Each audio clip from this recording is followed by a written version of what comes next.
오늘 우리에게 주신 하나님의 말씀은 여호수아 10장 1절부터 14절의 말씀입니다. 구약성경 333쪽입니다. 여호수아 10장 1절부터 14절까지의 말씀을 드라마 바이블로 낭독합니다. 제10장.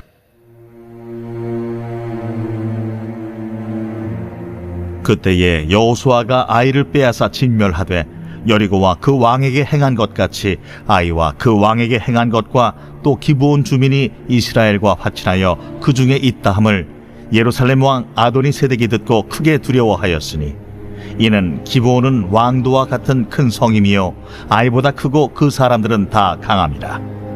예루살렘 왕 아도니세덱이 헤브론 왕 호함과 야르뭇 왕 비람과 라기스 왕 야비아와 에글론 왕 드빌에게 보내어 이르되 내게로 올라와 나를 도우라. 우리가 기브온을 치자. 이는 기브온이 여호수아와 이스라엘 자손과 더불어 화친하였음이니라. 아모리 족속의 다섯 왕들 곧 예루살렘 왕과 헤브론 왕과 야르뭇 왕과 라기스 왕과 에글론 왕이 함께 모여 자기들의 모든 군대를 거느리고 올라와 기브온에 대진하고 싸우니라. 기브온 사람들이 길갈 진영에 사람을 보내어 여호수아에게 전하되 당신의 종들 돕기를 더디게 하지 마시고 속히 우리에게 올라와 우리를 구하소서. 산지에 거주하는 아모리 사람의 왕들이 다 모여 우리를 치나이다. 하매 여호수아가 모든 군사와 용사와 더불어 길갈에서 올라가니라. 그때에 여호와께서 여호수아에게 이르시되 그들을 두려워하지 말라. 내가 그들을 내 손에 넘겨주었으니 그들 중에서 한 사람도 너를 당할 자 없으리라 하신지라. 여호수아가 길갈에서 밤새도록 올라가 갑자기 그들에게 이르니 여호와께서 그들을 이스라엘 앞에서 패하게 하심으로 여호수아가 그들을 기브온에서 크게 사륙하고 베토론에 올라가는 비탈에서 추격하여 아세가와 막게다까지 이르니라. 그들이 이스라엘 앞에서 도망하여 베토론의 비탈에서 내려갈 때에 여호와께서 하늘에서 큰 우박덩이를 아세가에 이르기까지 내리심에 그들이 죽었으니 이스라엘 자손의 칼에 죽은 자보다 우박에 죽은 자가 더 많았더라. 여호와께서 아모리 사람을 이스라엘 자손에게 넘겨주시던 날에 여호수아가 여호와께 아뢰어 이스라엘의 목전에서 이르되 태양아, 너는 기브온 위에 머무르라. 달아, 너도 아얄론 골짜기에서 그리할지어다. 하매 태양이 머물고 달이 멈추기를 백성이 그 대적에게 원수를 갚기까지 하였느니라. 야셀의 책에 태양이 중천에 머물러서 거의 종일토록 속히 내려가지 아니하였다고 기록되지 아니하였느냐. 여호와께서 사람의 목소리를 들으신 이 같은 날은 전에도 없었고 후에도 없었나니 이는 여호와께서 이스라엘을 위하여 싸우셨음이니라. 샬롬. 요즘 전쟁 소식으로 세계 정세가 많이 불안한 상태인 것 같습니다. 그 가운데서 여러분들은 어떻게 살아가고 계십니까? 감히 말씀드리는 것은 주님을 더 강하게 찾고 붙잡는 그리스도인들이 되시길 권면드립니다. 그런 의미에서 이 새벽 예배는 귀한 시간입니다. 오늘도 주님이 주시는 은혜가 충만한 이 예배 시간이 되길 축복합니다. 기도하겠습니다. 사랑의 주님, 오늘도 예배하는 모든 성도들에게 하늘의 은혜를 허락하여 주옵소서. 유한한 세상의 지혜와 힘에 의지할 것이 아니라 아버지이신 창조주의 찬스를 즐겨 사용하며 아버지와 친밀한 주의 자녀들이 다 되게 하여 주옵소서. 감사합니다. 예수님의 이름으로 기도드립니다. 아멘. 말씀을 나누겠습니다. 어제도 말씀드렸지만 이스라엘이 가나안 땅에 들어와 여리고성과 아이성을 어떻게 격파하였는지가 가나안 족속들에게 모두 알려졌습니다. 그들 모두는 두려움을 가졌고 대다수가 연합하여 이스라엘을 대항하려 했습니다. 그런데 오늘 10장 본문에서 정보를 준 것처럼 꽤 큰 세력을 형성하고 있었던 기브온이 그냥 이스라엘에게 화친을 청한 것에 대해 나머지 연합한 족속들은 분노하여 그들을 응징하기로 결정했습니다. 그래서 아모리 족속의 다섯 왕, 곧 예루살렘 왕, 헤브론 왕, 야르뭇 왕과 라기스 왕, 마지막으로 에글론 왕이 모여 힘을 합쳐 기브온으로 쳐들어갔습니다. 이렇게 기브온이 다섯 왕에게 공격을 받자 기브온은 급히 여호수아에게 구원을 요청했습니다. 인간적으로 생각하면 너희가 우리를 속였으니 쌤통이다. 적들이 알아서 처리해 주니 잘됐네 라고 외면할 수도 있는 좋은 상황이었습니다. 그러나 여호수아는 주저없이 모든 군사를 이끌고 기브온을 구하러 출전합니다. 비록 속아서 맺은 조약이었지만 하나님의 이름으로 맺은 언약이었기에 끝까지 책임을 다하려는 행동입니다. 어제도 말씀드렸지만 내 실수나 잘못된 판단으로 엮인 일이라도 책임을 회피하거나 남 탓을 하지 않고 끝까지 품어내는 것이 영적 리더십이자 신실한 성도의 모습입니다. 그리고 하나님은 그 책임지는 순종을 기적의 통로로 사용하셨습니다. 그런데 말씀을 자세히 보시면 이스라엘은 길갈에서 기브온까지 밤새도록 올라가서 적을 기습했습니다.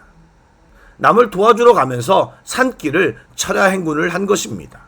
해본 사람은 알겠지만 한밤중에 산길 행군은 좀처럼 쉽지 않습니다. 그럼에도 불구하고 그렇게 행한 이유는 올라갈 때 하나님의 선포 때문이었습니다. 그들을 두려워하지 말라. 내가 그들을 네 손에 넘겨주었으니 그들 중에서 한 사람도 너를 당할 자가 없으리라는 하나님의 말씀을 그들이 가졌기 때문입니다. 사랑하는 여러분, 이런 말씀을 붙잡는 것은 우리에게 엄청난 힘이 됩니다. 왜냐하면 하나님의 말씀에는 하나님의 권위와 능력이 있기 때문입니다. 자주 말씀드리지만 태초에 태양이 있으라고 명한 그 하나님의 말씀은 지금까지도 유효하여 우주 공간에 태양이 떠 있습니다. 예, 하나님이 그만하라고 할 때까지는 모든 만물이 그대로 순종하고 있는 것입니다. 하나님은 우리 인간들이 하나님의 말씀과 약속을 보고 붙들기를 원하셔서 기록하여 성경을 만들어 주셨습니다. 그러므로 우리는 그 말씀을 읽고 묵상하고 우리의 삶 속에서 사용하며 사는 것이 지혜이자 우리들의 특권입니다. 예, 잊지 마시고 말씀을 소중히 여기며 사용하며 살아가는 성도들이 다 되시길 축복합니다. 아멘. 그리고 여기서 이스라엘 자손의 행동에도 우리는 집중할 필요가 있습니다. 그들은 하나님이 어떻게 해주실 것을 바라고 가만히 앉아있지 않았습니다. 자신이 할 수 있는 일에 최선의 땀을 흘렸습니다. 예, 기적은 감나무 밑에서 입을 벌리고 있을 때 일어나지 않습니다. 우리가 밤을 새워 땀을 흘리며 산을 오르는 최선 속에 하나님은 최고의 권능으로 동역하시는 것입니다. 여러분, 전쟁은 타이밍입니다. 이스라엘 백성이 제 시간에 맞춰가려고 최선을 다했지만 피곤하지 않았겠습니까? 또 일반적인 싸움에서는 일방적인 경우가 드뭅니다. 더욱이 5개국 연합군은 만만치 않았을 것입니다. 그렇지만 하나님은 약속을 붙들고 달려온 이스라엘 백성들이 그냥 싸우도록 내버려두지 않으셨습니다. 이스라엘이 칼로 싸울 때 하늘에서 큰 우박덩이를 내리셨습니다. 말씀을 보니 이스라엘 자손의 칼에 죽은 자보다 우박을 맞아 죽은 자들이 더 많다고 했습니다. 그것을 본 이스라엘 자손들은 얼마나 신이 났을 것이고 연합군은 이스라엘의 신이 얼마나 대단한지를 경험하며 싸울 힘이 없어졌을 것입니다. 그런데 거기서 또 한 가지 상황이 발생합니다. 전쟁 시간이 생각보다 길어진 것입니다. 해가 지고 어둠이 내리면 숨기 좋고 기습의 효과가 사라집니다. 그러자 여호수아가 희한한 기도와 선포를 합니다. 바로 하나님 앞에 기도를 하고 응답을 받아 선포한 것입니다. 뭐라고 선포했습니까? 태양아, 너는 기브온 위에 머무르라. 달아, 너도 아얄란 골짜기에 그리할지어다.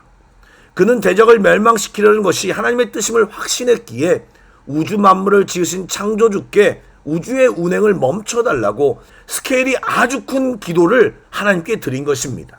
사실 우리가 드리는 기도는 우리의 경험에 갇혀있는 경우가 많습니다. 하나님의 스케일에 맞는 기도를 잘하지 못합니다. 우리는 우리의 한계를 넘어 일하시는 주님을 기대하고 믿음으로 기도하는 것이 필요합니다. 오늘은 조금 시간을 내어 몇 년 전에 한번 언급한 최광규 선교사님에 대해 다시 말하고 싶습니다. 이분은 미국 남쪽에 있는 도미니카 공화국 선교사입니다. 그는 오랫동안 우리가 생각하는 보통 선교사님의 사역, 교회 개척과 교육 사역을 감당하던 중에 2008년 한 세미나에서 강사님이 선교사님들에게 나라의 운명을 바꾸는 기도를 해보라는 도전에 응답하여 특별한 기도를 드리기 시작했다고 합니다.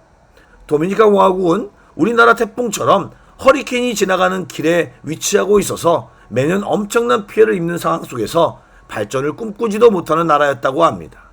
아름다운 곳이 많지만 매년 파괴되기 때문에 개발할 수 없어서 가난을 대물림하는 나라였는데, 선교사님이 교계 지도자들을 만나 설득하고 7,000명의 기도 용사를 마련하여 매년 기도를 했는데, 기도한 이후 신기하게 허리케인이 도미니카 공화국만 피해가거나 중간에 소멸되는 신기한 경험을 했다는 것입니다. 저는 이 이야기를 2014년쯤 들었는데, 몇 년 전에 그분을 제가 기억하고 설교에 사용하고 싶어서 아직도 그분의 그 놀라운 능력의 사역이 지속되고 있는지를 추적하였습니다. 여러분, 그 기도와 기적은 계속되고 있었고, 그 상황 속에서 도미니카 공화국은 발전하여 국민소득이 1,000불도 안 되는 나라에서 현재는 10,000불이 넘는 나라가 되었다고 합니다. 짧게 말씀드려 감동이 없을지는 모르겠지만, 태양을 멈추는 기도와 기적은 성경 말씀 속에만 있는 것이 아니라 오늘도 하나님의 능력과 기적을 믿고 기도하는 자는 여전히 놀라운 일을 경험하는 사람들이 있음을 우리는 알아야 합니다. 문제는 우리가 기대하지 않고 기도하지 않는다는 데 있습니다. 사랑하는 여러분, 하나님은 우리 사람들의 작은 시험과 부르짖음에 귀를 기울이시고 응답하시는 하나님이십니다. 오늘 14절 말씀을 보면, 여호와께서 사람의 목소리를 들으신 이 같은 날은 전에도 없었고 후에도 없었나니 이는 여호와께서 이스라엘을 위하여 싸우셨음이니라. 아멘. 여러분, 여호수아의 기도를 들으시고 이스라엘을 위해 기적을 베푸시며 그들을 위해 싸우신 이 사건은 성경 속에 잠자는 이야기가 아니고 오늘날도 일어나는 이야기입니다. 그런 일이 어떻게 일어났습니까? 과거의 실수에 매이지 않고 내게 주어진 책임을 다하며 밤낮으로 수고할 때였습니다. 여러분, 기억하시기 바랍니다. 그리고 기적은 이런 것만이 아닙니다. 전혀 믿지 않을 것 같은 사람이 예수를 믿게 되고 상상할 수 없는 일이 내 삶 가운데 일어나는 것이 바로 기적입니다. 바라기는 언젠가 본 책 제목처럼 기적이 상식이 되는 성도와 교회가 되길 주님의 이름으로 축복합니다. 아멘. 기도하겠습니다. 전능하신 하나님, 우리 앞에 있는 문제와 상황 속에 갇혀 있거나 이미 지난 상처에 매여 있는 우리들이 아니라 하나님이 우리 앞에 새 일을 행하실 것을 기대하며 믿음으로 사는 우리 모두가 되게 하여 주옵소서. 성경 안에 있는 내용을 의심하며 세월을 낭비할 것이 아니라 그와 같은 능력을 현재 내 삶 가운데 어떻게 재현할 것인가를 고민하고 믿음으로 살고 그 믿음으로 행하시는 주님을 경험하며 이 귀한 세월을 기쁨으로 보내게 하여 주옵소서. 예수님의 이름으로 기도드립니다. 아멘. 계속해서 찬양 한 곡을 묵상하시고 합심 기도와 개인 기도로 나아가겠습니다.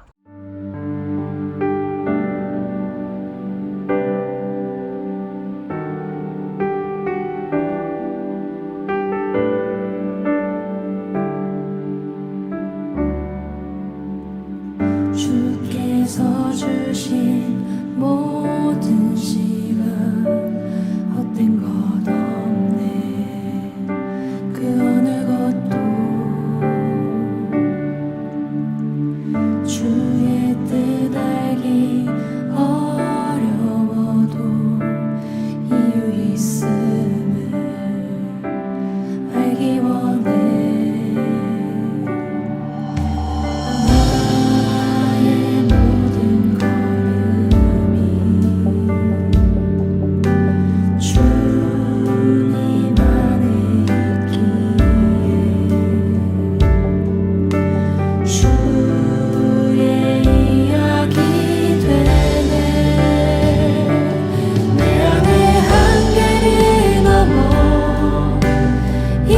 하시는 주, 크신 주의 은혜 내 삶을 이끄시네. 인생의 처음과 끝을 주관하시니 모든 삶 주님께 맡기는.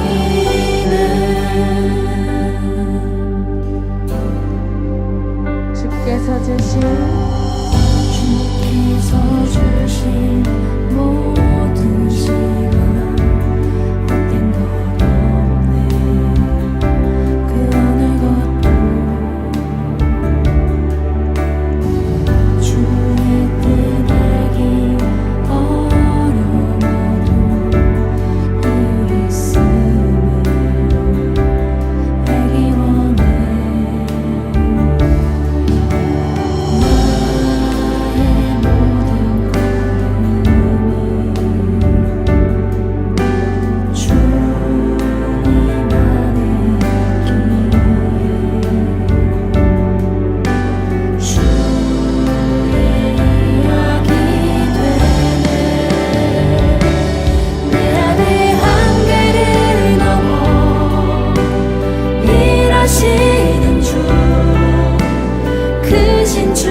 주님